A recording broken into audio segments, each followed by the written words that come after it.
You're listening to the Fighting Spirits podcast with me, Gareth A Davies. Joining me today is Liam McGeary, the first British fighter to win a global title in mixed martial arts when he won the Bellator light heavyweight title. Liam joins me ahead of his second fight with Phil Davis in San Jose on the 27th of April 2019. I'm with Liam McGeary, tattooed, huge, but handsome, of course, without saying.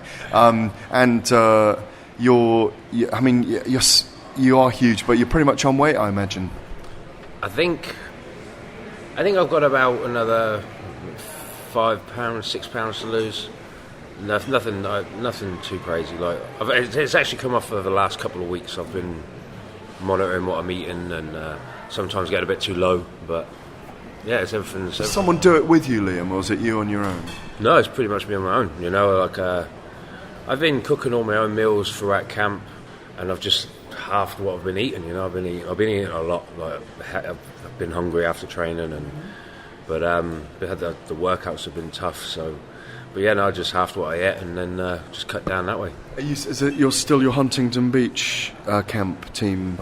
Yes, yeah, still the same team I was with for the last one. Tell me the people. Tiki Gosen and Paul Herrera. Paul's here with you, isn't he? And Tiki. So they're both here. And what about the training partners? Training partners are varied. You know, I've had Kalani, who was with my last one. There's a guy called Manuel. He's been helping me out, giving me a good look. Paulo Thiago as well. Is he still very tough? Oh my God! Yeah. Yes, he is. Yeah, strong as a fucking Southpaw. Huh? Is he Southpaw Thiago?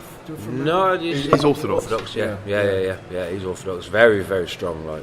That's because they've been rolling on mats forever, those guys, as well, haven't they? They roll on mats, they're incredibly strong, they stand up, they realise they can punch people as well, and then they're dangerous. Yeah, exactly. You know what I mean? We've got a couple of Russian guys come through as well, so it's had quite a good look, good, strong, tough lot. Feels tough, you know, feels quite strong, so we're about to get a few big guys in to help push me around. Phil Davis has got a really weird style. It's like he's surviving in the rounds that he fights, but he's managing to win a lot of them, if you know what I mean. That's kind of his style. He's got that hands like shovels. You're very similar build, you know. He's obviously got good wrestling and he improves striking all the time. He's able to kind of command a range, isn't he, with opponents. All those things make him he's a fucking handful, isn't he? Yes he is. That's what he is. He's a handful. He's not someone that wants to go and knock someone's head off. That's not what he's into, but he can fight and he's comfortable. It's a very safe game as well, you know, lofty game. So lofty, that's the word. Yeah, lofty. Yeah, exactly. Very lofty. So yes. I've got to pick my chances and play a smart game and not play the game that I played last time. Talk me through that last one then. When you run it back, what do you see? In all honesty, mate, I haven't got a clue. Like, it was 2.5 years ago. Yeah. I didn't watch the fight until maybe about 4 weeks ago. It was the first time I watched it since it happened, you know, and I'm a completely different person to what I was back then. I agree. No, but you're a completely different person. Yes, yeah, exactly, you know, so person. Yeah, so no, I mean, I can take little bits and pieces from it. Phil don't really change much of his game, you know, so I just kind of watched what he was doing. I watched what I was doing. I'm thinking, Jesus Christ, why did I do that? Yeah. You know, and why was I doing this? And why didn't I do that? Yeah. So I just, third round, just flicked it off, you know, and I didn't even need to see anymore. But yeah, no, I'm a different animal now. Could this be one of your more technical fights? Or is the Liam McGeary that is hunting to hurt?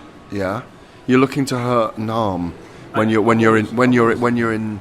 Once you get going, you are always. I agree, but sometimes it allows you to be reckless as well, doesn't it? Yes, I mean, not that we want to stop you being hurtful and harmful, because that is Liam McGeary. No. And when people change too much, it's not them anymore. Exactly. Yeah, exactly that. No, I agree. You know, like I say, I will be hunting and going for the kill, but again, look where it got me last time. I led on my back with fucking Phil Davies sat on the top of me, elbowing me, so it did me no favours. So I don't know. It's going to be an entertaining fight. It's going to be cautious, you know. We've got to think about this one. Caution isn't a word I think with you. I don't want to give the game away too much. No, of course. Don't. Yeah. Just go out there and win, please. Yes. One of the reasons, and I think I've witnessed some of it in the change in you in the last 2.5 years, is being around your family. I've really enjoyed seeing you and meeting your wife and your children, or your girlfriend or your children, because it's like it's lovely. You all guys, when you're together, you only look like you're on a beach holiday. Do you know that? Yes. When I see the four of you, that's all we do. Well, not all we do, but we enjoy going to the beach. The kids love it. We've got to keep them entertained. They're highly active kids. But yeah, they're very beautiful. Actually, they're very beautiful children. Thank you. They really are. But something dropped. It kind of. I don't want to say fills in the gaps because it kind of. But we fit together. Everything fits perfectly. It's all. I was missing a lot of things. And they kind of, that was what I was missing, and now I'm happy and everything's kind of flows in the right direction. Basically, you've hung your wild years on a nail behind a kitchen door. Dude, I've been painting since I was 15 years old. I left at 15 and I've been rocking and rolling. 2 bags beside me, off I go. Right, I'm going to remind you now. I hope this tape doesn't run out, but I'm going to remind you now when we ran into each other in Vegas about 6 years ago, yeah? And you, obviously you weren't with your partner then. No, I wasn't. No, and you were with another girl. We were chatting. You were really drunk. She was really drunk. We were in one of the whiskey bar in the MGM in Las Vegas, and you were like, "Why aren't you writing about me more?" I'd already done a big piece when you won the title. Yeah, the first British mixed martial artist to win a global title, basically. Before Bisping, before Conor McGregor, before any of these other guys.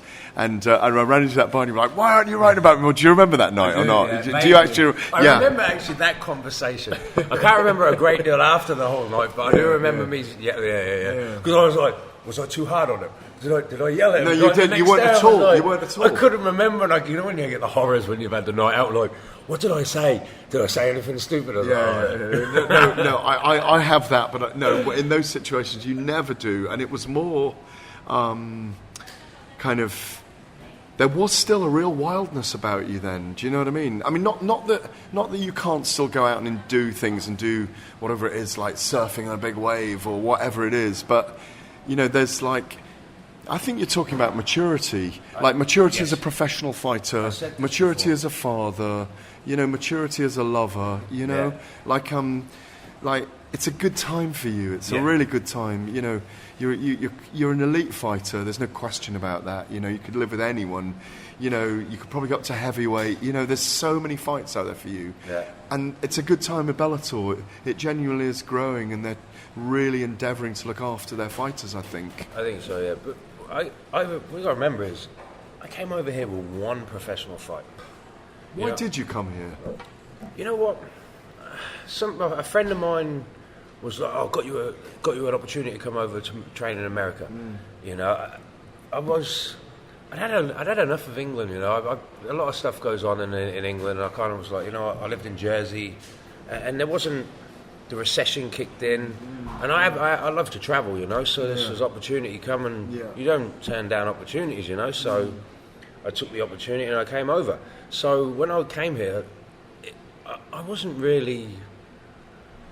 I wouldn't say I was ready for it, because I was always ready for what I was going to do, but I didn't think I wasn't ready up there. Mentally I wasn't. Physically, I've always been physically able to hold my own against anyone, any number of people. It don't make no difference. But I think mentally it was. I had to grow and mature.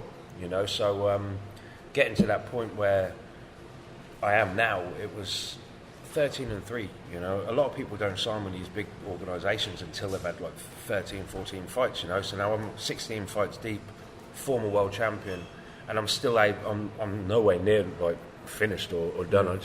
Everybody has an up and down little. Do you think you can get better as well? Oh, I am getting better. Yeah. I am getting better. There's silly question, really, because we can all get better at whatever we're doing, can't we? Exactly. And until there's a time, but you set like 9 lives or like a cat, It's like, but Yeah, I mean, I'm learning more. I went out of my comfort zone again, you know. And once you get out of the comfort zone, you're able to move forward. So you make yourself vulnerable. Yes, exactly that. That's the kind of thing. That's the key word in America right now. It's like, you know how, like, I try and tell people I know really well about this in America that, like, we're not particularly wired to analyse every fucking thing. No. Do you know what I mean? But they do over here. They love analysing everything.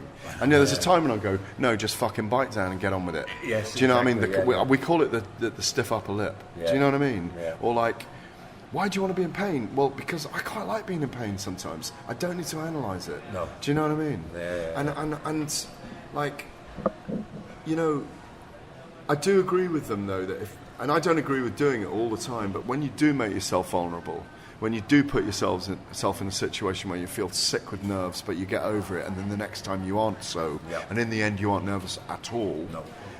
And I'm sure it's similar for you as me doing live radio and live television, and I used to feel sick to the stomach doing it when you start. Right, you're nervous, yeah. but your heart rate changes sometimes. Yeah. Are all those things the things that happen in a fighter that you're talking about? Yes, you know, nerves. It's good to get nervous. You know, I kind of lost the feeling a while ago. You know, I just turned up and I lost what I was. Really, you weren't nervous at all? No, you know, and it was strange. You know, because when I first started, I was like the nerves, and it felt like butterflies in the stomach. Kid at Christmas time, you know, and then I kind of lost them. I lost them nerves, and I just went through the motions, and now the nerves come back. So it's different with you. There's nerves there. Yeah, you know. It's like, and it's good to have these nerves. So, but does the heart rate stay down? Yes, those kind of things with experience. Yeah, well, that's it. You know, and again, the maturity of maturing in the sport. You know, so that stays low, and training, knowing that you're prepared, that it all helps. So, but I mean, yeah, you definitely do get all those emotions coming into this. I mean, you've got huge hands, but they're very delicate as well. You've got very long fingers. Delicate? What are you talking about, delicate? Fingers. No, you could play a piano with those. You know? That's the first time I've ever heard about that. Well, a lot of fighters do have, you know... I mean, I don't know if you do play the piano? No. Okay. Will you? Eventually? No. There's a nice idea. I thought about it once. I played the violin, remember? Did you? I played the violin. Tell me about that. Oh, mate, I can't remember playing the violin. I was at primary school. Yeah. Do you wish you kept doing it? A part of me does, yeah, you know. But when I went up to high school, I was already gonna get in a lot of trouble for wearing glasses, and it wasn't. Really? Oh yeah, it was. Going back to school was. Do you think wearing glasses is what started it all then? No, where I was from was a very racist town, so it's So I already had that one going for me. Glasses, going up to a high school. Is this Kings Lynn? Or? Yeah, Kings Lynn, yeah. Why was it so racist then? Because it's like the nethermost eastern town. Or back in the day, it's an old market town, you know. So it's like back in the day, very ignorant. People think they're hard in the pubs, and there's that kind of parochial. Yeah, we all know it. You go in, and there's, you know, it's like, exactly. Yeah, I mean, I've been back there. I go back there now, and it's like I kind of. There's a lot of Eastern Europeans there now. This dude, like, I was walking around, I was like, whoa. Where's all these black people come from? I was like, what? It's sound, you know. But I mean, I see all my friends, and I was only there for a short while, and it was like, I kind of wish I was hanging around a little bit longer, you know, to see everybody. But I mean, like, it is right at the back of Beyond, you know. You never? I know Kings Lynn. I've been there. I love the coast up along there. By the way, when you get up, you know, London on Sea. When you go up and up, it's like London on Sea. Wells next to sea. I saw a house there once.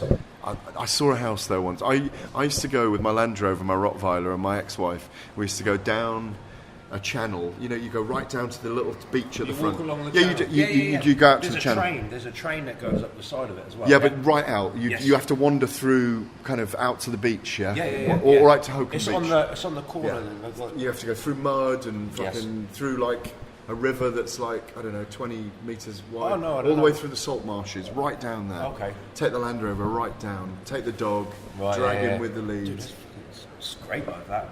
Do you know, that beach is like, you stand there, it's like 10 miles along, and you'll see like 3 people. Do you know, it's amazing. Amazing. I mean, that was one thing I went on Stanton Wells next to see.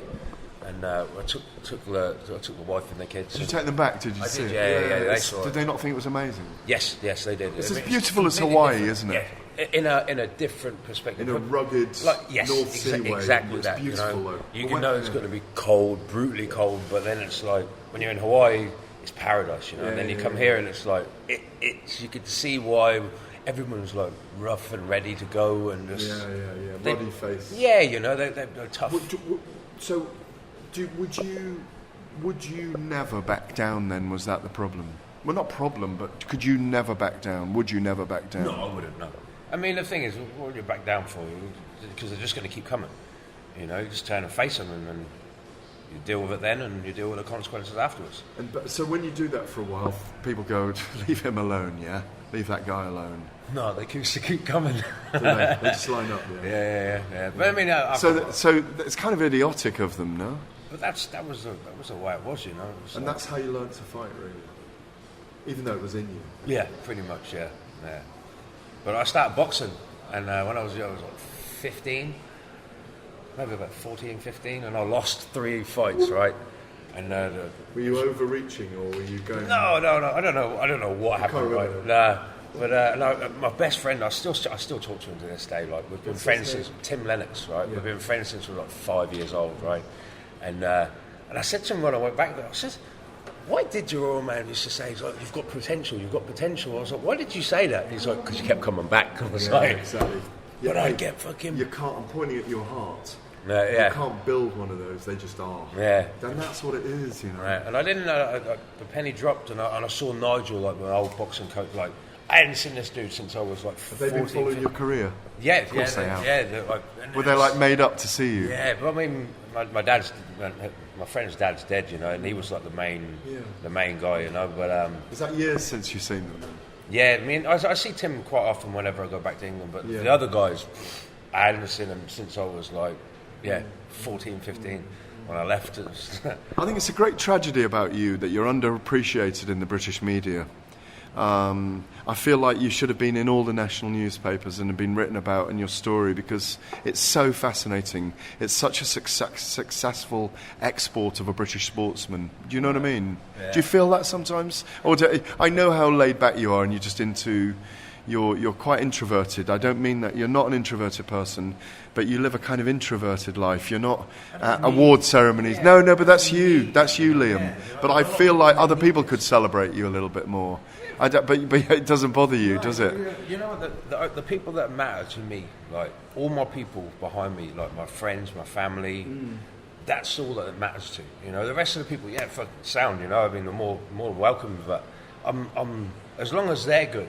As long as they're like proud of what I'm doing and my path or wherever I've gone, then look, I meet a lot of people where I've been, and a lot of people around the world know me. So it's nice that I can. You'd have been one of those pride guys back in the day, wouldn't you? Do you ever think that? God, if I'd been 20 years older, I'd have been one of those pride guys. I think so, but to be honest with you, if I'd have started, like I've always known I could fight, right? Yeah. But it's just.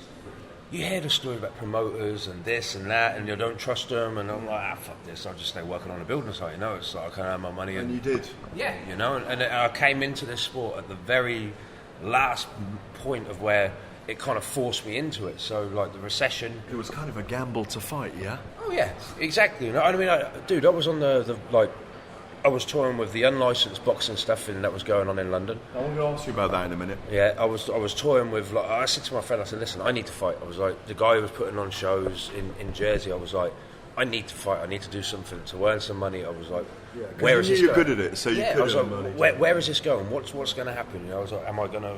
I was like, this John Jones must have, because when John Jones was flying up through the ranks as well, I was like, he must have had all these frustrations. How did he get into all the to the fight scene, and how do you get into it, But yeah, I was racking my head a lot.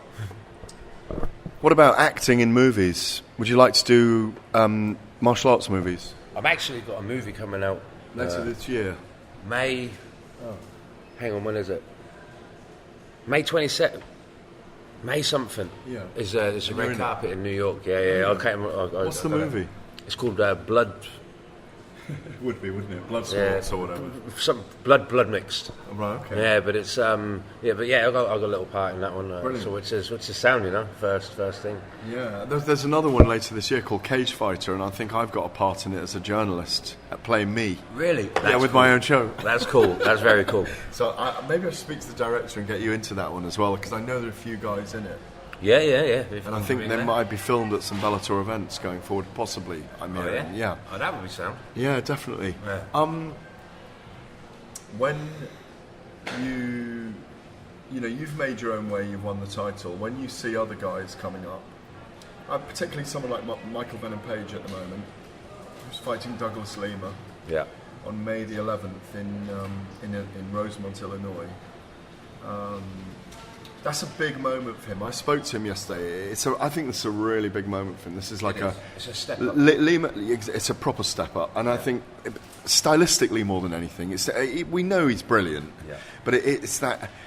Can he impose his style on someone who's really well-rounded and huge at the weight? He's a savage, you know. I've seen him hit the leg kicks. He's ferocious with them. He's a strong. He's just a tough bastard, you know. He is. And then he has wrestling as well, and the wrestling game is black belt in jiu-jitsu. So, and he's like you in kind of temperament. He's just very laid back about fighting. Yes, exactly. He's just such a nice person. Yeah. But you wouldn't want to fight him. I mean, you might want to fight him, but I wouldn't want to fight him. Do you know what I mean? Yeah, you don't. I'd lock him in his car and run off. Do you know? No, but he's got that feeling about him. Yeah. You wouldn't want to get Douglas Lima angry over a family issue, or do you know what I mean? Exactly. Yeah. No, I hear you. Or you, no, because it's that mellowness in those people, and you just think, God, it's very admirable. Yeah. Because you've honed it into a. Well, you know. Growing up, I was an argy little bastard, you know. I was like walking around like wanting to fight everyone and pick fights. But then I figured, it was like, well, why do I need to prove it? I'm fighting on one of the biggest shows in the world. It's like people know I can fight. Prove it and earn for it. I don't have to walk around starting fights with every Tom, Dick, and Harry. It's like I don't need to. I did all that shit when I was fucking younger, when I was growing up, you know. And that's where you realise, you make all your realising mistakes back then, and then you can live your life and be like, right. I know not to do it that way. I'm going to do it this way. Here, you've got to do it. You have to do it. You have to make these mistakes and bad decisions. But just going back to that Michael Venom Page fight for a second, and talking about Lima. I mean, we know our fight sports, and we know our styles, and styles make fights. I know from the outset that this is a difficult style fight for Michael. Yet. He may have something in him that does just knock people out from a spinning back kick, he does. Yeah. So, I could see an amazing knockout as well for him, or something incredible where he just busts someone's chest with a kick, or with canoes. He's got canoes for feet. Oh yeah. You know, he's got he must have size like 14s or something. His knees as well. Yeah, and he did the cyborg's head. That was horrible. Actually, I hated it. I remember the sound it made. Good at clapping. And then he did the Pokemon. I didn't like that bit, but but he never knew. Like, no, he didn't. He didn't know. He didn't know he caved a guy's skull in. That was his. He'd probably been planning that the whole time. I got me a cyborg. Yeah. But he wasn't expecting to put a hole in the dude's face. So do you see it as like? It's a hard fight for Michael, but it's a tough fight. But I'm glad that he's fighting someone like Douglas Lima. You know, it's it puts him to an elite, legit level, doesn't it? You know, because he's been fighting good people. You know, and him and Paul just fought. You know, and but not on the level of Lima. And the 170 division is stacked full of studs. You know, so it's nice to see that he can work his way up there. And he has worked his way up there, but it is definitely time that he stepped in with one of the top boys. What's your take on this bare knuckle? In 1889, America outlawed bare knuckle licensed boxing, and it became Marquis of Queensberry rules, or the London rules, or something as they were then. No, it had been the London rules of prize fighting, and it became the Marquis of Queensberry rules with gloves. You know, no boots, no hobnail boots, all that shit. What's your take on the resurgence 130 years later of bare knuckle boxing as it's on the internet now, and Artem Lobov's fighting Jason Knight recently. They both got very cut to the face. I was a bit turned off by it, I hate to say, as a fight and an analyst and intellectual. But I wrote a column in the Telegraph. I got a bit of flack for it, mainly from the small circle around bare knuckle boxing championship, for saying that I was trying to get it banned, but I wasn't. All I said was I don't think it belongs on TV. Yeah. What's your take? Because I know that you've done it, and you may support it. You may have a different view. I mean, it's taking it back to the roots, and I do like the bare knuckle. You'll have a go, won't you? Because it's on your bucket list. I know it is. You're one of those guys. You see, Chris Lieben just did one. Yeah. It's like, and that's what I wrote in my piece. I think a pro fighter isn't going to do 30 bare knuckle fights. No, it's because very, very short. That's a short span of what MMA is. Exactly. You haven't got to worry about the MMA. But it's a bucket list fight for someone like you who's done it before, who wants to have a tear up, but also, I mean, the defensive skills of some guys in it are extraordinary, and it's brilliant. Yeah. But it is really damaging to the face and the hands and the sharpness of things, isn't it? Yeah, it definitely is, But I mean, I don't know. I mean, all fights are dangerous, But I mean, this is bare knuckle. I like it. I do like it. I mean, hopefully everybody, like the doctors, they've got everything covered with insurances and things like that, so it's all as safe as you can get it. Yeah. But we all know what we're getting into when we sign on the dotted line. There can be repercussions of doing this, So, but it's an inherently dangerous sport. It really is. But it's very thrilling and it's addictive, Exactly. isn't it? Yes. And you're good at it, and you make a lot of money doing it. Yeah. And you don't want to stack 800 bricks, 1,000 bricks a day, do you, anymore? Not a chance. No, pile up, tie steel together and watch concrete bubbling over it and poke it in with this or poke it and that poke it. No. It's all right when you're doing an extension or you're building a stable in your own garden. Exactly, Yeah. But that I don't mind doing, but like fucking, nah. But I mean, I couldn't go back to work, no. But you think you'll have a bare knuckle fight towards the end of your career, yeah? Yeah, I mean, I don't even know when my end of my career is coming up, So I'm still like. But it's kind of like a bucket list thing, is what I'm saying. I definitely, I'll have a crack at that. Yeah, I wouldn't mind. But again, in a few years' time, I'll wait to see. But yeah, it's just exciting, It's just doing the pub days, Got into a fucking fist fight. Right, come on, you guys. I know, there's no question, and it's around. Have you seen the combat arena? It's a round arena with ropes. So you can't work off the corners or anything. Nope, it's that's what I mean. It's entertaining. But gladiator days, and everyone loves bloodthirst. I mean, but it's a set audience. Like the audience, what it has is a set of people, So it ain't for everybody. People saying MMA, that's too brutal, I can't watch MMA. But then this one, exactly. But it's certain people love, thrive, need that kind of. Look, I tuned into Artem Lobov and Jason Knight the other day. I missed the Lieben fight, but I know with Lieben, he's just going to go and wade in. He did. He knocked him out in the first round. Yeah. And so I want to make this public on this chat with Liam that.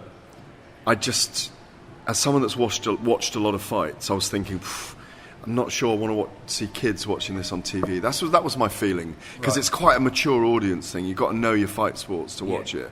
And I was slightly concerned about the state of them when they were in there, when they'd been knocked down between them about 13 times in the main event. I was just a little bit concerned about them, Yeah. But that was it. I mean, but it's very entertaining, and I just want to make that clear, chatting to you, that I do. It's very entertaining, and I will be tuning. If you fought anyone in a bare knuckle, I'd want to watch it. There's no question about it. Do you know what I mean? I hope you'd be paid handsomely for it. That was another thing, Wasn't there a load of stuff saying about like there was only going to pay half? No, the Dave Feldman, the promoter, because the guy didn't deliver enough in his fight. He was going to take half his purse, He rescinded that after. So there was a little pause there, Liam and I. We just had a change of batteries here, but we're back on, and we were talking bare knuckle boxing there, yeah, and that it does have its place for those that really want to see it and those that want to do it, even if it's just a bucket list fight. Yes, yeah, definitely has its place, But a select audience, people that. They like that, they love, and they need it in their lives. It's just entertainment. The sheer brutality of it, and it goes back to all of the days when we first started all of this business, the gladiator days, So Yeah. Ropes, a little bit of rope soaked in olive oil. Yeah, there you go. Yeah, that's what they soak the ropes and then wrap their hands in rope. Oh yeah. They used to soften the rope. They used to soften some of the ropes by leaving them in vats of olive oil.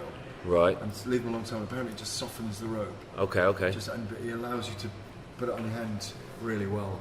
That's the key. Which one? That's Paul in the background, by the way. That's the new key. Okay, perfect. It's the new key. That one's no longer active. Because they're making you wait 20, go to room 25. So, Floor 25. there you go. That's what we have. No, but there's like a little spread up there, near water, and up there. I'll be down there in 5 minutes. Paul and Liam talking about the complexities of Fight Week here. It's just which rooms where and what's having the blah blah blah. It's, We go up down that lift. I don't know where we go. Yeah, yeah. The floor, first one. The lift so- on the wrong floor. So, your medicals are all done. All of that's done. It's all done. Everything's all. There's £6 to lose. Yeah. We're 48 hours. What are we? 48 hours from weighing in. Yeah, £6 was a Friday. We weigh in Friday morning, and yeah, man, these pounds are like I gotta eat. Like I have to eat some dinner, and I don't need to hold back. This will come off in a sweat. I wake up in the And morning. it's so warm here as well. I mean, it really helps. I mean, I'm sweating sitting here now. Are you? Yeah, no, it's definitely warm. It's a lot warmer where I was. I was down in South California, and it's a lot warmer up here. But it reminds me of my Hawaiian weather, just not the scenery. Do you think, kind of, if you hadn't come to America, you wouldn't have been able to make this dream come true, if it is a dream? Yeah, I think if I'd have stayed in England, I'd have been still working on a building site. I'd probably had. I had people working for me. I was working self-employed. So, but yeah, no, I think it would have been a whole completely different path had I not have took that opportunity and flew to New York. But the guy didn't know that I was coming. He thought I was there for like 2-3 weeks, and I turned up with all my bags, and he's like, "How long are you here for?" I said, "Well, I have to go home in 3 months' time because the visa's going to run out, but I can come back." And he was like, just looked at me. So I thought he was only coming for a couple of weeks. So I was like, no. I sold everything to come over here. So I've got to make the most of it. Now, 7 years later, I'm still here. Was the jiu-jitsu really important then, when you first came over here? Yes, yeah, it was. Yeah, the jiu-jitsu. No one knew who I was. You know. So Who were you working with? But when In New York? I was working with Henzo Gracie in New York. I just wanted you to say that. Oh yeah. Henzo Gracie. He was very influential on you in that period, wasn't he? I mean, he's a lunatic, but he's a wonderful, beautiful lunatic, isn't he? Mate, when he invited me He into is, though, isn't he? he's He loves football hooligans. Yeah, He always wants to talk about the history of football hooligans in England with me and stuff. True martial arts, true fighter. You know, he's come from that background, and he loves a good scrap. You know, as we all. We're all in the right business. You know. But he has a great spirit. Yes. He has a great spirit. He has so much to give. Yeah. Do you not find that? Definitely, 100%. Yeah, he's It's there. It's there for us. For me as well. He's like brilliant. Talking about stuff, analysing stuff. Wants to talk about things. Wants to know about your family, how your grandkid is, or do you know what I mean? It's like he grabbed on with my son and daughter and wanted a picture with them and everything. He was like, yeah, he is one of a kind, you know. And I couldn't thank him enough for like opening up his doors and almost letting me live in the bloody cupboard, you know. So yeah. But what a time! It's definitely helped. Because they say never live on the East Coast too long because it makes you too hard. Never live on the West Coast too long because it makes you soft. So you're doing a bit on the West. You got hardened. You got your jiu-jitsu. Came over to the West Coast and skipping between Hawaii. But you're with a different group now. Paul, who we were speaking to there, is a genius as well, isn't he? Yeah, he's like Renzo, but on the West Coast. Yeah, I think. Definitely, he's knowledge he knows of this sport. He's been around since day one. The Tank Abbott, UFC 1, like the beginning. You know, so like, and he'd tell me stories about like what he used to get up to, and it's great, you know. And the wrestling, again, wrestling with the likes of Mark and Dave Schultz. You know, the Olympic. I don't know, Fox was it Fox Hunter? No, Fox. Where did they go? Foxcatcher. Really? Yeah. So like he's trained at Olympic levels. Well, I think it was in a gym in Connecticut one day. I think it was Connecticut. It might have been Temecula. I can't remember. and he was doing a workout himself. Yeah, he's very strong. Yeah. Very, very strong. But he just looks like a dad of three, doesn't he? He doesn't wears glasses, but he's got such knowledge about position and base and all those things that come into wrestling. Yeah. And I think I've seen that from you. Yeah. You know, we're seeing that in the way you, like even like the way you walk now. Maybe I don't know if that's stretching it, but no, I don't know. But I mean, he's definitely brought my game to a whole nother level. You know, the hole that I was missing, he filled in everything that I needed. You know, the wrestling. I came with jiu-jitsu and I came with stroking. I've always had my stroking back in England. Yeah. Come over here, I learned my jiu-jitsu. But it was the wrestling that I was missing, and this guy's just taught me. Like, dude, we went over so much, everything we could possibly do the last 2 camps. And I picked things up which I enjoy doing. Like, you could sit there and tell me all these technical side of things in a job, working in an office, I'd be looking at you like, what the fuck are you talking about? But you show me something that I'm interested in, I get it straight away. No, because you can do it kinesthetically. Yeah. Like if you could do pole vaults, for example, you could get your body to do that. I mean, I don't think I could get mine to do it. I couldn't force myself to do it because my spine maybe doesn't have that like gymnastic quality, you know. Yeah. Because you got to sprint and force yourself into a pole vault and do it like a strut. Trust that pole. You've got to trust all those things, you know. But you've got that athleticism. Right. So you learn. That's where you learn in the gym. Physically, that's how you learn. Yes. You don't learn by watching or by doing. Yeah, you show me one time, okay, I got it, and then I'll go off and do it. You know. I think then you went to school in England. You went to university on the East Coast. Yeah. And then you're now into your masters.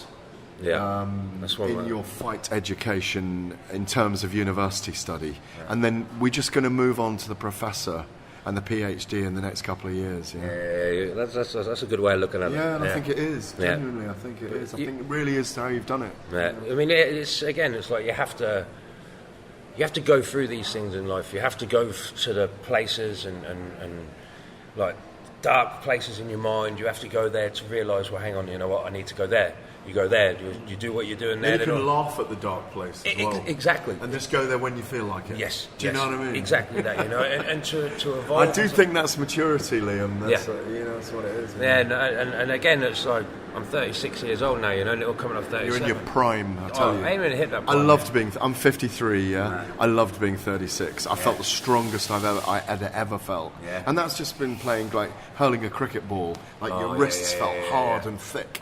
And when you bowled, you could bowl all day, and I did. And you kind of like, your clothes were soaking, but it was just there, the full strength, every hurl. Do you know what I mean?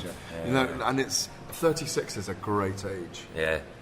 I mean, I just trained all of it, you know. Yeah. I mean, I'm on course for where I want to go to, so. That's exactly what. Rather than a highway to hell. Liam McGeary, it's been brilliant talking to you for the Fighting Spirits podcast. Good luck this weekend. Thanks very much, Gareth. Cheers for having me on the show. Thank you for listening to my Fighting Spirits podcast. That was Liam McGeary. Please subscribe to my website, garethadavis.com, or do just tune in whenever you like and watch my work. Thank you very much.